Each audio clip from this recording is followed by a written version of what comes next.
Hyundai Palisade, Hyundai's biggest SUV, is a huge deal in the US. Over 110,000 units hit the road in 2024 alone, which represents a staggering 23% increase year over year. With so many people already in love with it, the new model isn't just about being good, it's about being better. It gets updated styling, an all-new interior, and even more refinement. The 2024 Grand Highlander, on the other hand, is a new model from Toyota, and it gets the Grand name and convention not for its style or features, but because it offers more space for people and cargo inside its elongated body, with most of the stretch going to a roomy third row. But to find out which one is a better buy, in this video we'll compare both SUVs' designs inside and out, pricing, and how they drive. So, without any further ado, let's get into it. Hyundai continues to take design risks, with the Palisade featuring bold LED daytime running lights that dominate the front end. The redesigned grille is slightly smaller than the previous generation, flanked by new headlights that are almost invisible at a first glance. From the side, the greenhouse has been straightened up with sharper angles, while just above the wheel arches, a squared contour in the body panels further accentuates its squared-off look. Out back, there is no way around it. It looks very similar to a Range Rover. The taillights feature the same stacked LED design you find up front, while the Hyundai logo and the Palisade watermark dominate the liftgate. One main omission here from last year's model is that the tailpipes no longer poke out of the bumper. The Grand Highlander, on the other hand, is just way more toned down compared to the Palisade in just about every aspect, with a more cookie-cutter look than anything Hyundai has released in the past 10 years. The low grille seems too big and takes up a ton of real estate on the front, and without the limited or platinum model's 20-inch wheels, the base model's 18-inch wheels just make it look very odd. That said, the headlights and taillights are very sharp, and the front bumper has great angles, and there is a silver trim piece just above the upper grille that ties the whole look together. The muscular and aggressive side profile is sleek and dynamic, but is surprisingly devoid of any major swoop-in lines or creases.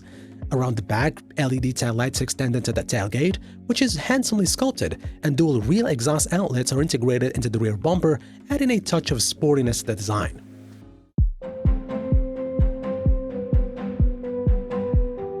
Jumping inside, while the old Palisade featured a fairly attractive design, this generation is completely new with oval shapes just about everywhere. There is a layer of luxurious materials that extends across the dashboard that's highlighted by a flowing metal trim line that wraps up and over a large digital display showing with some wood trim right next to it.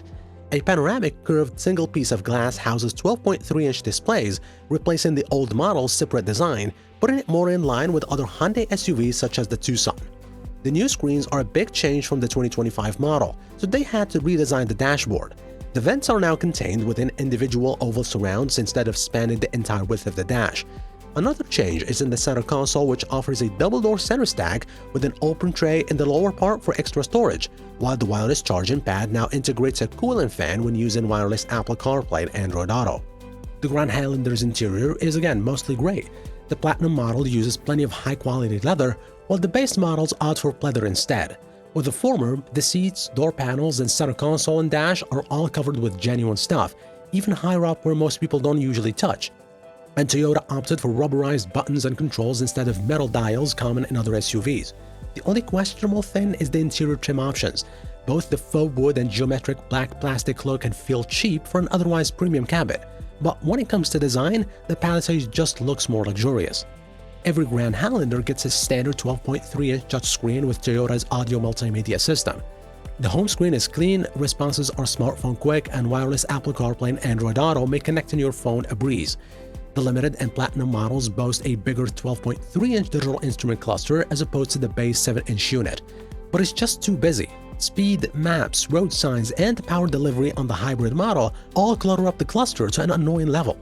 As for passenger and cargo space, the Palisade's wheelbase is almost an inch longer than the Toyota's. The front occupants have plenty of room length and height-wise, and the seats are very supportive and comfortable.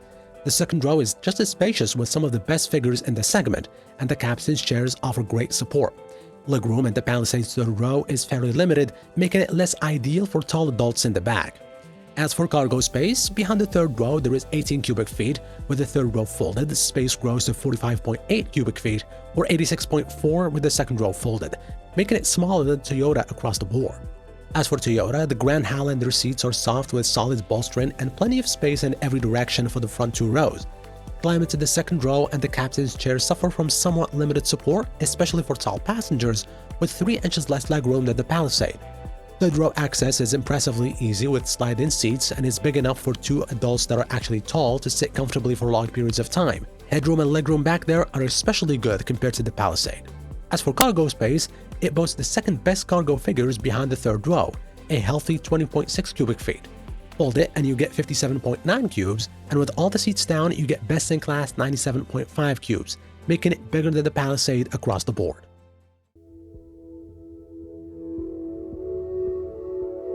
When it comes to pricing, to get a Grand Highlander, you will be paying a premium. The base LE model starts at $40,900, but the XLE trim is the one to go for. For a reasonable price, you get upgraded from cloth upholstery to synthetic leather, along with a power liftgate and leather-wrapped steering wheel. This trim also includes heated power front seats, a choice of second-row captain's chairs or a 3-across bench seat, and wireless phone charging. The Platinum, on the other hand, is just too expensive at $55,500.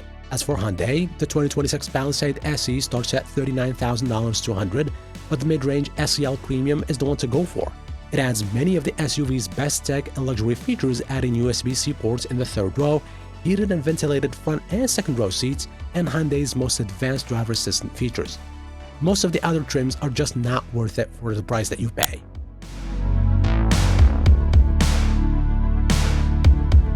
When it comes to driving and handling, the Grand Highlander offers 3 engine options, but the Hybrid Max powertrain might be the best option in the entire class. It combines the same turbocharged 4 from the base model with a battery pack and motors on each axle, giving this version a healthy 362 horsepower and 400 pound-feet of torque. This Hybrid Max system is surprisingly fast, almost like a RAV4 Prime without the plug. It hustles up road hills that can challenge the base gas model without breaking a sweat. The base model uses an unobtrusive 8-speed automatic, while the Hybrid gets a CVT. Strangely though, the Hybrid Max uses an old-school 6-speed auto that definitely feels clunkier than the better 8-speed. Now, once you hit the open road, and even with all that heavy battery on board, the Grand Highlander handles well for a 3-row SUV. The suspension borders on stiff compared to some of the softer SUVs in the segment, but makes up for that slight stiffness with excellent cornering abilities. The perfectly weighted steering delivers just enough road feel, while there is a shockingly minimal amount of body roll, especially for such a massive SUV. As for Hyundai, the Palisade features a newly developed 3.5-liter V6 engine, making 287 horsepower and 260 pound-feet of torque. This new engine replaces the old 3.8-liter V6, which really worked hard to get going. Well, the good news is that this new engine is significantly more refined, and while it won't burn any rubber, it's far more effortless when getting up to speed. Driving the Palisade, in a word, is reassuring, combining a raft of active safety features, smooth driving dynamics, and a commanding view of the road. Though it's a large SUV, accurate steering, huge mirrors, and clear sightlines meant that parking garages were the only places the Palisade felt its size. You'll have no problem parallel parking or navigating city streets. Handling is confident too, with respectable body control and steering effort that builds up naturally. Hyundai's Highway Driving Assistant 2 adaptive cruise control is seriously impressive stuff. With the system fully activated, it controls steering, speed, and distance from the car ahead. It will even change lanes if you turn on the signal and it's safe to do so. So, which one should you choose? Well, I think it's really simple. If you can get past the Palisade's controversial looks, then it's clearly the better package here, especially when you consider the amount of luxury features you get for the price.